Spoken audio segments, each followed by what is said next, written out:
Salam pemirsa, berjumpa lagi bersama saya dalam pembahasan buku Amanat kepada Orang Muda. Pada saat ini kami mengundang saudara-saudara, khususnya kepada seluruh orang-orang muda, sehingga kita bisa berkumpul dan kita boleh mendengarkan nasihat firman Tuhan pada saat ini. Kita akan membahas di pasalnya yang ke-102 dan pasalnya yang ke-103 dengan judul tanggung jawab tiap-tiap orang. Bapa kita yang di surga menuntut tidak lebih atau kurang daripada kemampuan yang sudah diberikannya. Tuhan tidak meletakkan beban di atas hamba-hambanya lebih daripada yang mereka bisa pikul. Diketahuinya akan segala corak perbuatan kita dan ingatlah akan keadaan kita. Habu jua, semua yang dituntutnya dari kita dapat kita lakukan dengan pertolongannya.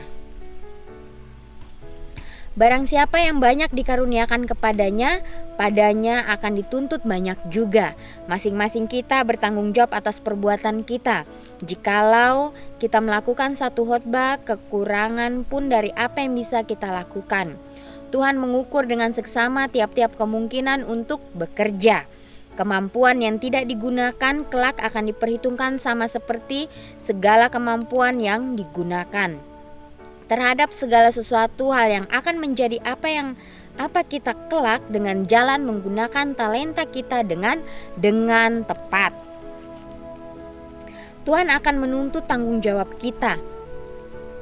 Ya, Tuhan akan menuntut tanggung jawab kita. Kita akan diadili menurut apa yang sepatutnya harus kita perbuat, tetapi tidak dilakukan sebab kita tidak memakai kuasa kita untuk memuliakan Tuhan.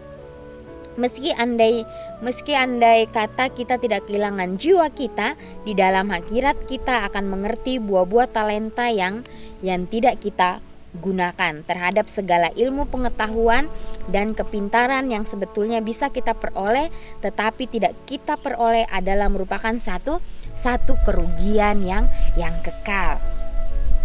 Tetapi jikalau kita menyerahkan diri kita sepenuhnya kepada Tuhan dan dalam pekerjaan kita menurut petunjuknya, Tuhanlah yang bertanggung jawab tentang penyelesaian pekerjaannya itu. Tuhan tidak akan membiarkan kita ragu-ragu tentang kemajuan pekerjaan yang kita lakukan dengan ikhtiar yang tulus. Bahkan sekali-kali tidak boleh kita berpikir tentang kegagalan. Kita harus bekerja bersama-sama dengan Dia yang tidak mengenal kegagalan. Janganlah kita membicarakan tentang kelemahan dan kebodohan kita. Pembicaraan yang demikian adalah membolehkan kekurang percayaan kepada Tuhan, bahkan satu penyangkalan pada sabdanya.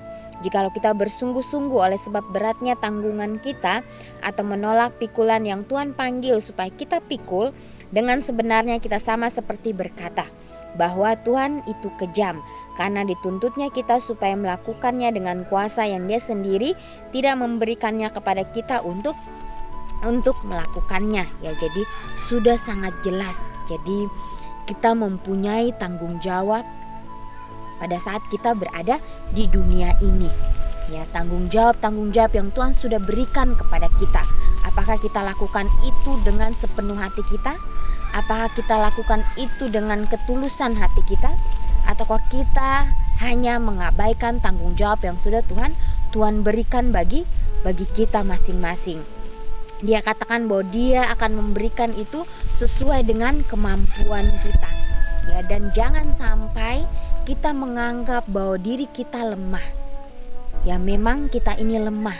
Ya, tapi di sini Tuhan memberikan kekuatan kepada kita. Ya, jangan kita pikirkan tentang kelemahan kita. Baiklah, kita serahkan itu kepada Tuhan. Jika kita sudah berpikir demikian, maka kita tidak percaya bahwa Tuhan itu ada untuk kita. Ya, jadi ini pelajaran yang indah yang harus kita praktekkan di dalam kehidupan kita masing-masing. Uang yang diberikan kepada kita bukannya dimaksudkan supaya memuliakan dan menghormati diri kita sendiri. Sebagai juru kunci yang setia, kita harus memakainya untuk menghormati dan memuliakan Tuhan. Banyak orang yang menyangka bahwa cuma sebagian kecil saja dari uang itu untuk Tuhan. Apabila sudah dipisahkan sebagian untuk maksud-maksud keagamaan dan perbuatan amal, Mereka menganggap sisanya itu mereka punya untuk digunakan seperti yang mereka rasa pantas. Tetapi dalam hal ini mereka sudah bersalah. Semua yang kita pegang adalah Tuhan punya. Dan kita akan bertanggung jawab kepadanya tentang bagaimana kita menggunakannya. Dari cara kita menggunakan uang yang paling kecil itu pun dapatlah dilihat apakah kita cinta kepada Tuhan dengan sepenuhnya dan kepada sesama kita seperti diri kita sendiri. Uang itu besar nilainya karena uang dapat mendatangkan kebaikan yang besar.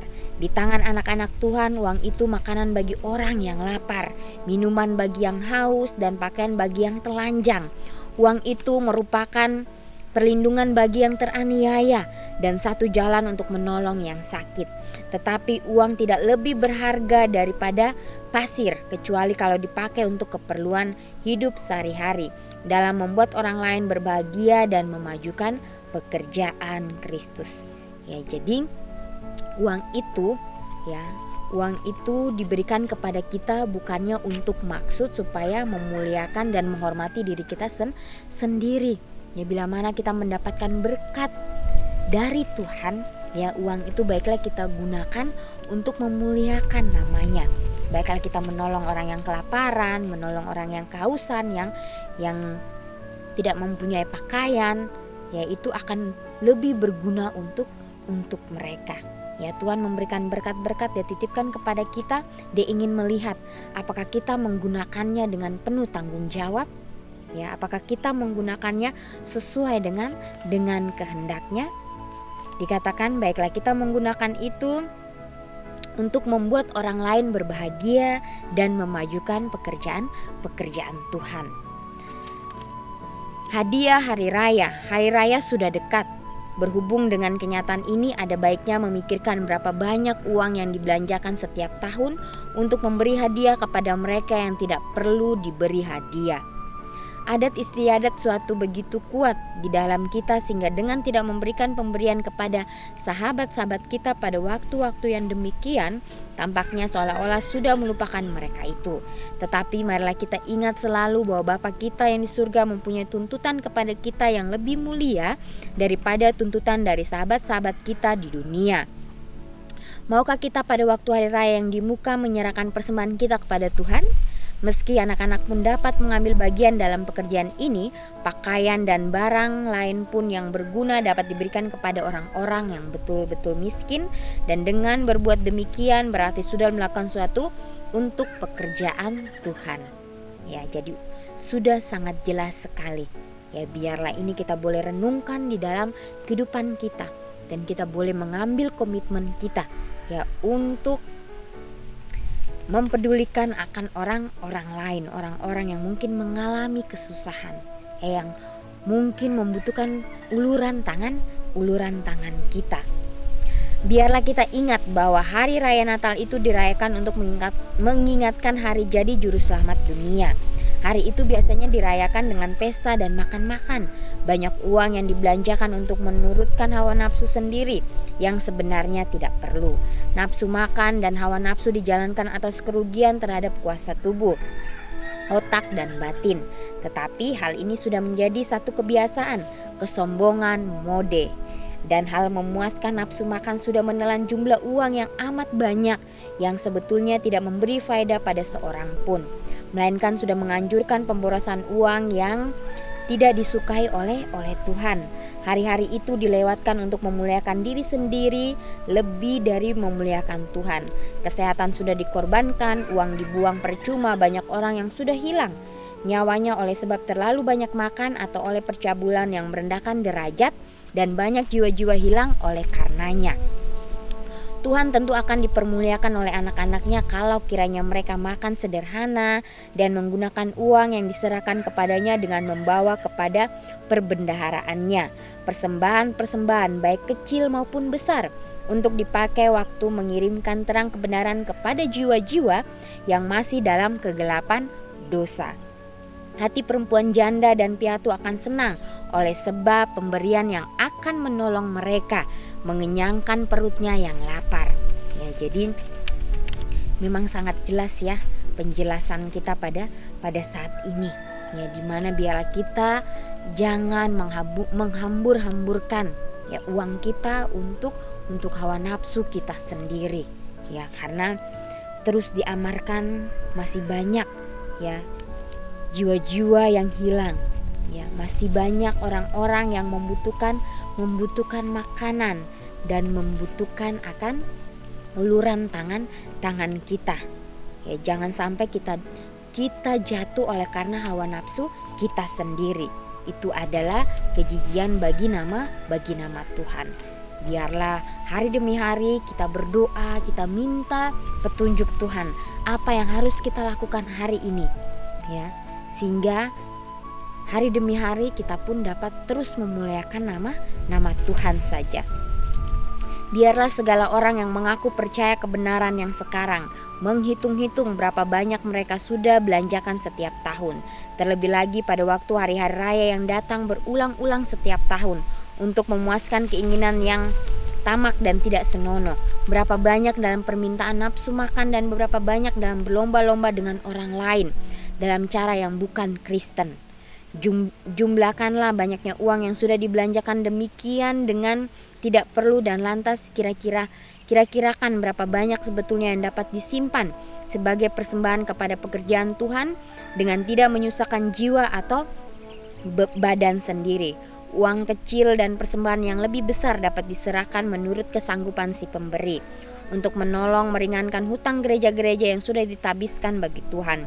Juga perlu dikirim guru Injil kepada ladang-ladang yang baru dan yang lain lagi untuk dibantu dalam pekerjaannya masing-masing. Pekabaran Injil itu harus menjalankan penghematan yang sungguh-sungguhnya sehingga menyangkal dirinya dari perkara yang engkau gemari sehari-hari dan yang engkau pikirkan keperluan hidupmu, dan pekabaran Injil itu cuma merasai sedikit saja kemewahan. Ya, jadi betapa pentingnya ya untuk kita menggunakan segala sesuatunya menurut kehendak Tuhan. Ya, jangan sampai setan terus mengelabui atau menipu diri kita ya, hanya untuk kita bersenang-senang saja, hanya untuk memikirkan akan diri kita. Ya, mungkin di dunia ini ya banyak orang-orang yang tidak mempedulikan akan satu dengan yang lain. Ya, mereka hanya memikirkan diri mereka. Mereka tidak mau tahu dengan keadaan orang-orang di sekitar mereka. Mereka hanya masa bodoh dan cuek dengan keadaan orang-orang di sekitar mereka. Ya. Dan di sini kita harus minta kepada Tuhan. Tuhan, bantu saya untuk mempunyai roh kerendahan hati itu untuk mengasihi satu dengan yang lain. Ya, untuk merasakan apa yang orang-orang lain rasakan sehingga saya juga tahu apa yang harus saya lakukan. Itulah yang harus kita minta dari hari ke hari. Ya, itulah juga yang menjadi pergumulan kehidupan saya pribadi. Ya, saya terus meminta kepada Tuhan apa yang harus saya lakukan. Ya, karena kita manusia yang terbatas. Ya, manusia yang harus mengandalkan Tuhan di dalam kehidupan kita. Siapa lagi yang harus kita andalkan? Ya, tentunya Tuhanlah yang harus kita andalkan karena Dialah yang menciptakan kita. Dialah yang menjadikan kita sesuai dengan gambar dan rupanya. Untuk itu biarlah kita juga boleh mengambil Dia, Yesus, sebagai contoh kita sehingga kita juga boleh merasakan ya setiap beban-beban daripada orang lain sebagaimana Yesus pada saat Dia berada di dunia ini. Ya, Dia penuh dengan penyangkalan dirinya. Ya, banyak orang-orang yang mungkin membencinya, banyak orang-orang yang tidak menyukainya. Ya, tetapi Dia tetap terus memandang kepada Bapaknya yang di surga. Karena itulah yang harus Dia lakukan di dunia ini. Walaupun Dia berbeda dari yang lainnya, itulah yang harus kita lakukan. Ya, dikatakan juga di sini tadi bahwa kita harus hidup sesederhana mungkin, sebagaimana dengan Yesus. Ya, ingat apapun yang kita punya itu adalah milik Tuhan. Kita harus mengembalikan seluruhnya itu kepada Tuhan. Ya, sebelum setan menggunakan kita untuk memakai semuanya itu dengan hal-hal yang tidak benar atau hal yang tidak berguna. Ya, biarlah pada saat kita sudah mendengarkan akan nasihat ini, kita boleh renungkan itu, kita ambil komitmen kita dan kita lakukan itu dengan berserah kepada Tuhan. Biarlah ini boleh menjadi berkat kepada masing-masing kita. Biarlah kita boleh tetap teguh ya di dalam iman kita untuk terus melayani Tuhan di dalam kehidupan kita masing-masing. Kita akan berjumpa di kesempatan yang berikutnya. Tuhan memberkati.